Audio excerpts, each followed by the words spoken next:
Hello everyone, once again welcome back on my YouTube channel। International trade में आज के lecture में discuss करने वाले हैं बैलेंस ऑफ ट्रेड को। लेकिन बैलेंस ऑफ ट्रेड का टॉपिक पढ़ने से पहले हम कुछ पॉइंट्स हैं, कुछ सब टॉपिक्स हैं इसके जो डिस्कस करेंगे। ठीक है, यानी कि आपको कुछ और पॉइंट्स भी पता होने चाहिए जो कि इंटरनेशनल बिजनेस से रिलेटेड है। So let's cover. तो सबसे पहले हम डिफाइन करेंगे किसको, इंटरनेशनल ट्रेड को।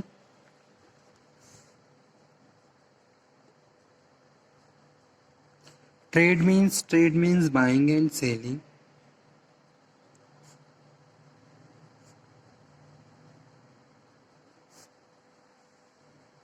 Goods and services for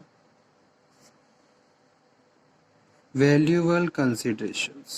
ठीक है, गुड्स को खरीदना और बेचना for the valuable consideration that is known as trade, इसको हम ट्रेड बोलते हैं। ठीक है,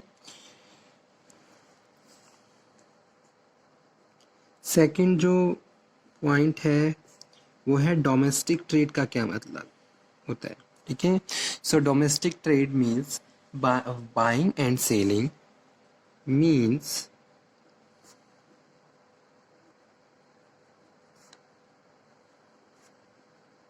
buying and selling goods and services within the country।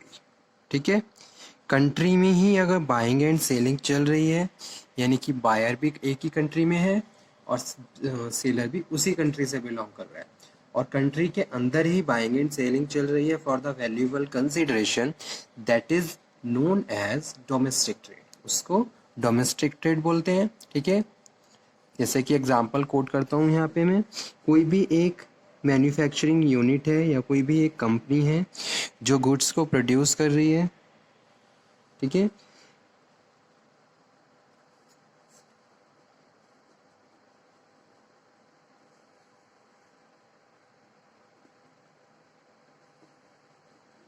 Home country में कोई भी कंपनी है जो गुड्स को कंट्री के अंदर ही बना रहे हैं और बनाने के बाद कंट्री में ही जो बायर्स हैं उनको बेच रहे हैं, यानी कि कस्टमर भी उसी कंट्री से बिलोंग करते हैं और प्रोड्यूसर जो मैन्युफैक्चरर है वो भी उसी कंट्री से बिलोंग कर रहा है, तो इसको डोमेस्टिक ट्रेड बोलते हैं। ठीक है, थर्ड जो पॉइंट है वो है फॉरेन ट्रेड। फॉरेन ट्रेड का क्या मतलब होता है? फॉरेन ट्रेड का मतलब होता है मीन्स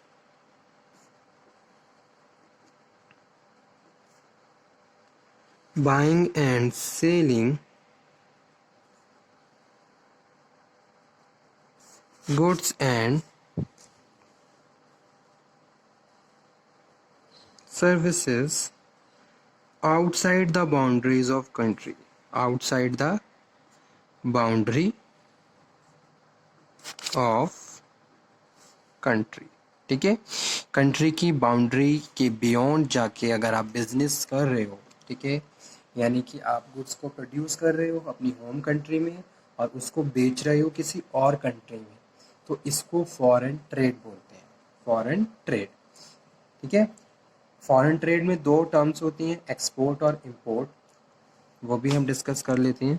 तो buying and selling goods and services within the nations या outside the boundaries of country that is known as international trade, international business और foreign trade.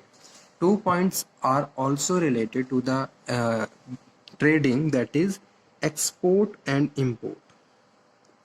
Export means produce goods in home country। ठीक है, goods को आप produce तो home country में कर रहे हो and sell in another country, और उसको किसी दूसरी कंट्री में बेच रहे हो, तो इसको क्या बोलते हैं? इसको हम एक्सपोर्ट बोलते हैं, यानी कि गुड्स को अपनी ही कंट्री में बनाना, प्रोड्यूस करना और प्रोड्यूस करने के बाद उस गुड को किसी दूसरी कंट्री में बेच देना, यानी कि बायर्स क्या है, बायर किसी दूसरी कंट्री को बिलोंग कर रहा है और आप क्या हो, आप अपनी किसी दूसरी कंट्री को बिलोंग करते हो। इसको एक्सपोर्ट बोलते हैं, यानी कि गुड्स को बना के दूसरे देशों में बेचना एक्सपोर्ट कहलाता है।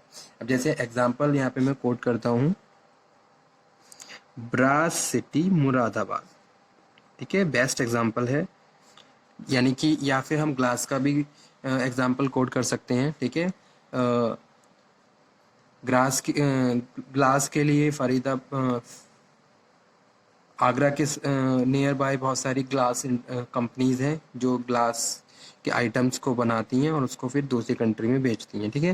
लेकिन यहाँ पे हम डिस्कस कर रहे हैं brass city Moradabad.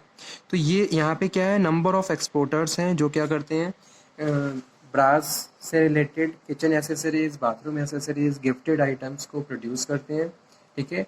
Brass plus wood, glass plus wood, glass brass plus wood, इस तरीके से तीनों का अल्ट्रेशन करके, मिक्सचर करके एसेसरीज बनाई जाती हैं और उनको फॉरेन में बेचा जाता है, ठीक है। तो इसको एक्सपोर्ट बोल रहे हैं, ये क्या है, एक्सपोर्ट। और जो भी एक्सपोर्ट कर रहा है उनको एक्सपोर्टर्स कहते हैं। इसी तरीके से इसकी जो सेकंड इम्पॉर्टेंट टर्म है ट्रेडिंग की, इंटरनेशनल बिजनेस की, वो है इम्पोर्ट। इम्पोर्ट का मतलब होता है मीन्स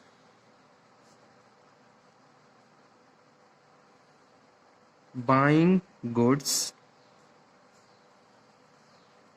to another country, ठीक है, for satisfying market demand. Market की डिमांड को सेटिस्फाई करने के लिए अगर आप दूसरी कंट्री से सामान को खरीद रहे हो तो इसको हम इम्पोर्ट बोलते हैं, ठीक है, that is known as import. और जो भी ये काम कर रहा है उसको इम्पोर्टर्स कहते हैं, ठीक है। हर कंट्री के पास अपने अपने रिसोर्सेज हैं, एक्चुअल एक्सेस, कुछ रिसोर्स ऐसे हैं जो उनके पास क्या है, एक्सेस क्वांटिटी में होते हैं, ओके। बहुत सारे रिसोर्सेज इंडिया के पास भी हैं, बहुत सारे नेचुरल रिसोर्सेज हैं। इंडिया उन नेचुरल रिसोर्सेज को प्रॉपरली यूटिलाइज करके और उनको प्रोड्यूस करके उनके उनके थ्रू, ठीक है, गुड्स को दूसरे देशों में बेचता है। लेकिन इंडिया भी हर चीज़ में हर तरीके के गुड्स को प्रोड्यूस करने में एक्सपर्ट नहीं है। कुछ रिसोर्सेज ऐसे हैं जो इंडिया के पास भी स्केयर हैं। अब इंडिया को क्या करना पड़ता है, उसके लिए दूसरे देशों से उन गुड्स को मंगवाना पड़ता है, क्योंकि मार्केट की डिमांड को सेटिस्फाई करने के लिए मार्केट से हम क्या करते हैं, उन गुड्स को दूसरे देशों से मंगवाते हैं, तो उसको हम इम्पोर्ट बोलते हैं, ठीक है। जैसे स्टील का एग्जांपल यहाँ पे हम कोट कर सकते हैं। फिलहाल तो इंडिया भी एक्सपर्ट है अपने आप में स्टील प्रोडक्शन में, लेकिन पहले क्या होता था, इंडिया स्टील जापान से इंपोर्ट करता था या किसी अदर कंट्री से इंपोर्ट करता था, ठीक है। तो इस तरीके से, या फिर हम बहुत सारे एग्जांपल कोट कर सकते हैं जो इंडिया के पास एज अ स्केयर सोर्सेज हैं और इंडिया क्या है, दूसरे कंट्री से उसको इंपोर्ट करता है, ठीक है। तो इसको क्या बोलते हैं, इंपोर्ट बोलते हैं, एक्सपोर्ट और इंपोर्ट। अब जो मेन टॉपिक है हमारा वो क्या है, बैलेंस ऑफ ट्रेड। तो बैलेंस ऑफ ट्रेड में यहाँ पे मैं बात कर रहा हूँ दोनों पॉइंट की, किसकी, एक्सपोर्ट की और इम्पोर्ट की, एक्सपोर्ट और इम्पोर्ट। अब किसी भी कंट्री के इकोनॉमिक डेवलपमेंट के लिए एक्सपोर्ट और इम्पोर्ट में बैलेंस होना बहुत ज़्यादा ज़रूरी है, ठीक है। जैसे कि हमने एक मर्केंटलिज्म थ्योरी पढ़ी थी इंटरनेशनल बिजनेस की, तो उसमें भी यही सजेस्ट किया गया था कि भाई अगर आप अपनी इकोनॉमिक ग्रोथ या इकोनॉमिक डेवलपमेंट की बात कर रहे हैं तो आपको अपना ट्रेड बैलेंस करना पड़ेगा, ठीक है। यानी कि जो भी आप इंटरनेशनल बिजनेस कर रहे हैं उसमें बैलेंस रखना पड़ेगा। हर कंट्री को यही करना चाहिए, अगर वो अपनी इकोनॉमिक ग्रोथ चाहता है, इकोनॉमिक डेवलपमेंट चाहता है, तो एक्सपोर्ट ज़्यादा होना चाहिए और इम्पोर्ट कम होना चाहिए, ठीक है। एक्सपोर्ट इम्पोर्ट हमेशा बैलेंस होनी चाहिए। किसी भी सिचुएशन में इम्पोर्ट को एक्सपोर्ट से ज़्यादा नहीं करना है। इम्पोर्ट हमेशा कम रहना चाहिए और एक्सपोर्ट हमेशा ज़्यादा रहना चाहिए, ठीक है। इम्पोर्ट हमेशा कम, एक्सपोर्ट ज़्यादा। जितना ज़्यादा आप गुड्स को बना के दूसरी कंट्री में बेचोगे उतना ज़्यादा आपके लिए अपॉर्चुनिटीज़ क्रिएट होंगी और आपकी इकोनॉमिक ग्रोथ बढ़ेगी, ठीक है। इंपोर्ट की बात करें, जब भी हम किसी कंट्री से किसी भी सामान को मंगवाते हैं तो हमें कुछ टैक्सेस पे करने पड़ते हैं, ठीक है। ट्रेड बैरियर्स लगे होते हैं, ट्रेड बैरियर्स, इसका भी जिक्र करेंगे हम अभी आगे, ठीक है। तो ये सब रेस्ट्रिक्शंस, ये rules and regulation provisions follow करने होते हैं। तो इम्पोर्ट जब भी हम करते हैं तो बहुत सारे टैक्सेस लगने के बाद उस प्रोडक्ट की पर यूनिट कॉस्ट बढ़ जाती है, जो अल्टीमेटली कस्टमर से ही ली जाती है, ठीक है। तो ये एक तरीके का एडवर्स इफेक्ट है मार्केट पे और कस्टमर के। So that's why I am saying कि भाई एक्सपोर्ट इम्पोर्ट बैलेंस होनी चाहिए in each and every situation. Export must be equal to import और मोर देन, ठीक है। या तो एक्सपोर्ट इम्पोर्ट के बराबर हो या फिर उससे ज़्यादा हो।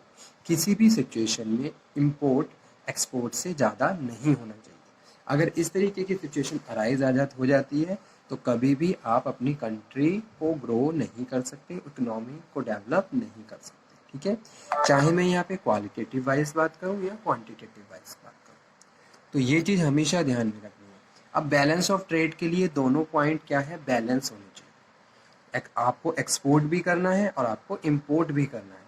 तो हमेशा ये ध्यान में रखिए कि भाई एक्सपोर्ट भी ज़रूरी है और इम्पोर्ट भी ज़रूरी है। ऐसा नहीं कि इम्पोर्ट ज़रूरी नहीं है। हर सारे रिसोर्सेज इंडिया के पास नहीं है, कुछ ना कुछ स्केर्सिटी ज़रूर है और मार्केट में डिमांड भी है। तो डिमांड को फुलफिल करने के लिए, सेटिस्फाई करने के लिए आप ऑब्वियस है कि आप उनको मंगवाएंगे, इंपोर्ट करेंगे, ठीक है। लेकिन आपको इस तरीके से बिजनेस करना है कि उसका कोई भी नेगेटिव इफेक्ट आपकी कंट्री की इकोनॉमी पे ना पड़े, ठीक है। तो यही बैलेंस बना के रखना है ताकि आप इंटरनेशनल ट्रेड या फॉरेन ट्रेड को इफेक्टिवली प्रोसीड कर सकें, ठीक है। और जो भी रेस्ट्रिक्शंस हैं, रूल्स एंड रेगुलेशंस हैं, उनको फॉलो करते हुए अपने बिजनेस को प्रोसीड कर सकें, ठीक है। तो आज का टॉपिक यही था जिसपे हमने कुछ मेन पॉइंट डिस्कस किए हैं बैलेंस ऑफ ट्रेड के बारे में, ठीक है। इसी टॉपिक को कंटिन्यू करेंगे हम अपने नेक्स्ट लेक्चर में, नेक्स्ट सेशन में, और इसी के साथ आगे बढ़ेंगे। होप सो आपको लेक्चर समझ में आया होगा। अगर आपको कोई भी क्वेरी, कोई भी डाउट हो तो आप उसको दोबारा से डिस्कस कर लीजिए, ठीक है। Okay student, thank you very much.